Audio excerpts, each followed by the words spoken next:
Тоҷикистон воридоти ҳама гуна маҳсулоти гӯштӣ аз хориҷи кишварро ки тамғаи ҳалол надорад манъ мекунад. Ин талаботро Хадамоти назорати давлатии бойтории Тоҷикистон бо воридкунадагони маҳсулоти гӯштӣ дар миён гузошт.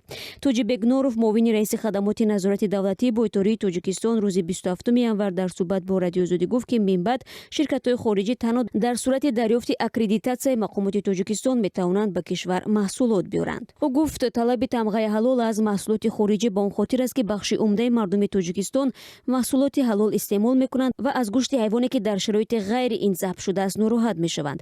Тоҷикистон кишварҳои коршарикашро низ аз дигаргунӣ огоҳ кард. Росселхознадзор, идораи назорати бехатарии молу маводи ғизоӣ дар Русия, дар торнамои расмияш дар бораи тағйирот ва талаботи нави Тоҷикистон дар боби маҳсулоти гӯштӣ як баёния нашр намуд. Масъулони Росселхознадзор ширкатҳои Русияро огоҳ карданд, ки барои содироти мол ба Тоҷикистон гирифтани аккредитатсияи давлатӣ бо сертификати ҳалол ҳатмӣ аст. Ба бозори Тоҷикистон бештар аз Ҳиндустону Русия ва қисман аз Туркия ва Қазоқистон маҳсулоти гӯштӣ ворид мешавад. Пас аз сард шудани муносибатҳо бо Эрон, воридоти гӯшти мурғ аз ин кишвар қатъ шуд. Эрон аз кишварҳои умдаи воридкунандаи гӯшти мурғ ба бозори Тоҷикистон ба шумор меомад. Дар дуконҳои гӯштфурӯшии Тоҷикистон танҳо гӯшти ҳалол ки дар худи кишвар истеҳсол шудааст ба фурӯш меравад. Гӯшти воридотӣ танҳо дар супермаркетҳо фурӯхта мешавад. Ошхона ва тарабхонаҳо маъмулан гӯшти арзонро аз супермаркетҳо мегиранд ва ба муштариён ҳалол муаррифӣ мекунанд. Бояд гуфт, ки масъалаи гӯшти ҳалол барои бахши умдаи аҳолӣ масъалаи принсипиалӣ нест ва мардум гӯштҳои воридотиро низ истеъмол мекунанд. Ин масъала барои қишри муҳофизакори аҳолӣ муҳим аст.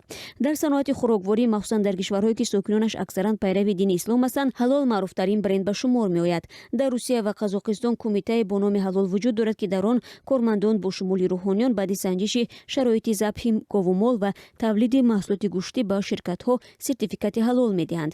Ин сертификатро ширкатҳо бояд ҳар сол дастрас кунанд.